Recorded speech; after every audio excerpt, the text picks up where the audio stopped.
Allegro is looking beautiful for this fall. So let's go back to this year and let's layer in now Rhapsody. Okay, Rhapsody, developer release 2 is available today. You can get it today. I think they might even be in your bags. I'm not sure.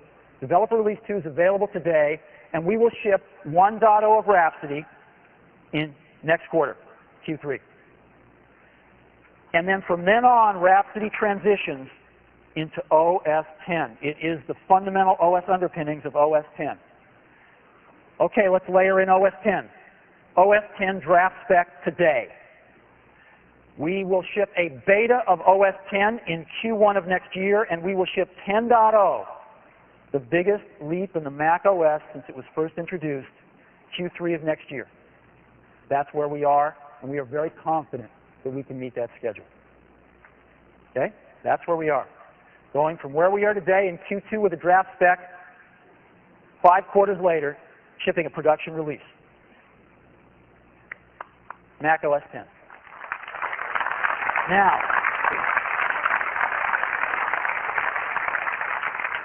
all this has just been setting the stage to show you this stuff. And to show you this stuff, I'd like to now welcome one of my colleagues, somebody I've worked with for over a decade, Dr. Avi Tevanian, our Senior Vice President of Software for Apple Computer.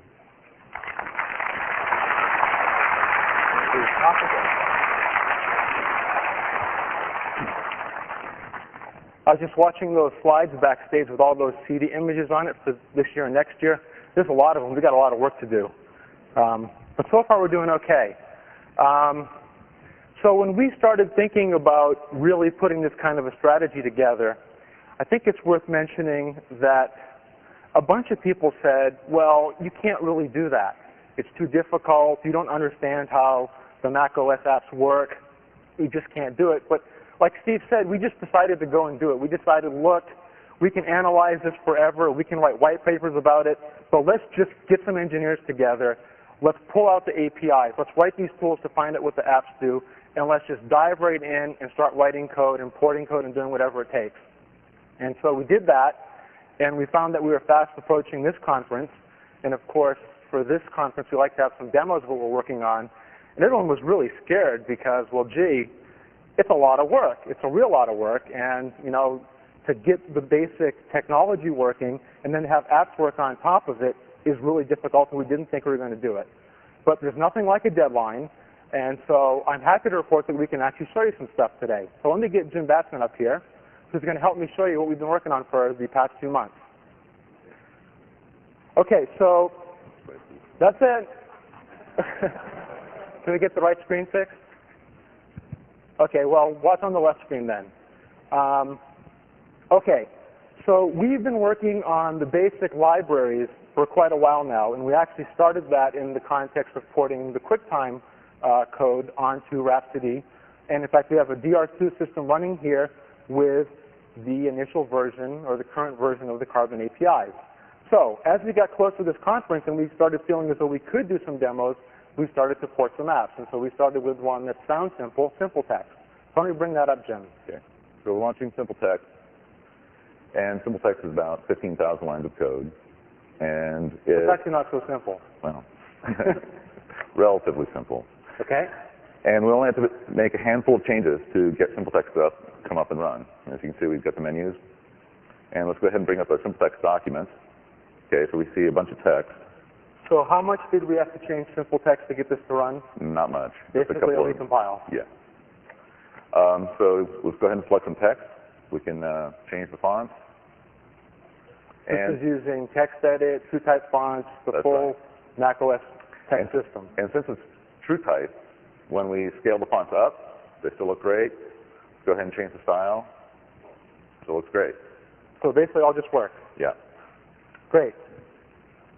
Okay, so the next thing that we got running was something a little bit more complicated, Movie Player. Now, Movie Player is somewhat of a simple app, but it calls into massive libraries all the QuickTime stuff. Okay. So what we're going to do now is we're going to play a QuickTime movie. Do we have any audio? Can we get the audio turned on? There we go. Okay. Okay. So this is showing all the QuickTime libraries running right on the bare OS, taking full advantage of all the new features in there. Right, and important thing to note here is that we're running on a preemptive multitasking system, okay? And if you're familiar with multimedia, that can be kind of tricky at times to get that to work. And as we even just drag the movie around, the movie keeps playing, okay? Okay, so now this is interesting. So why don't we show what happens when we run a nasty app? Right, so we're going to launch a badly behaved application. And the point is that since we're running in a protected memory space, this application, if it does something nasty, as we said. There we go. Here. That's pretty nasty. So let's look at the code for a software sec. developers, you can understand this, right?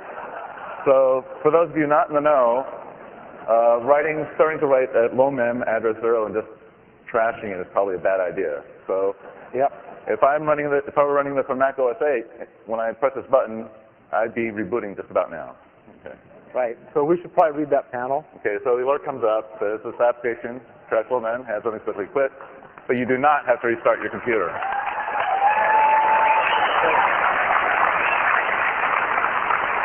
Okay. And your movie keeps playing in the background. Still playing, right. So there's another kind of nasty app, which we're going to bring up right now. So tell us what this is doing, Jim. Okay, well, this is an application that is just drawing, not yielding any time to any other processes.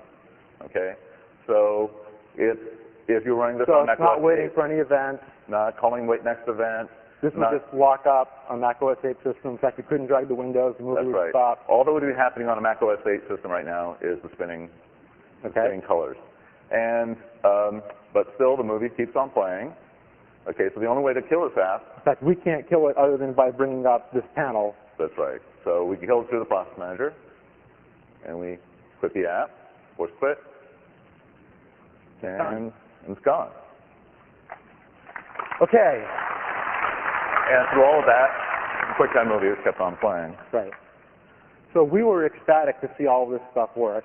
But then we kind of said, well, gee, if that's all we show, those look like toy apps. So we said, let's go get a real app and let's try and port it and see what happens. And we were lucky enough to have the source code for one, which was ClarisWorks, which is now AppleWorks. So just, 2 or 3 weeks ago, we started porting AppleWorks. Yep. And here we are launching it. Still says ClarisWorks. Okay, it's about 350,000 lines of code. We only have to change maybe a fraction of a percent of the code to get this up and running under Carbon. And so the first thing we should do is we should go ahead and look at existing ClarisWorks documents. Okay, and so what you'll see is there's some text up here. Here's a graphic, and then here's also a live spreadsheet. And so look at the red bar all the way on the left. Okay, and so I'm going to just show you that it really is a wired spreadsheet, and the red bar drops all the way down. Okay. And again, how much do we have to change? Fraction of a percent. So not much, especially when you consider 350,000 lines of code. Most of the time, it just took us a couple of days to bring it up and running. And currently, it was maybe half those changes actually were just to work around the current prototyping environment. Right. So actually, there's even less work for you, the app developer. So let's go ahead and create a new drawing document. Okay, just to show you some drawing features. Now, the thing is, this is still quick draw imaging space. So all your drawing that you do today still works. So we'll show that by drawing some rectangles. We can pop down, change the color. Okay, let's draw another familiar type, the arc. Set the pattern. Okay, next we're going to use a ClarisWorks custom object, which is just polygons. Okay. The other thing we'll show is a Claris custom feature. Oops, didn't even bring that up quite yet. Is the gradient. Okay, so this is custom for the application, and of course we can bring up the gradient editor, and we can change the gradient.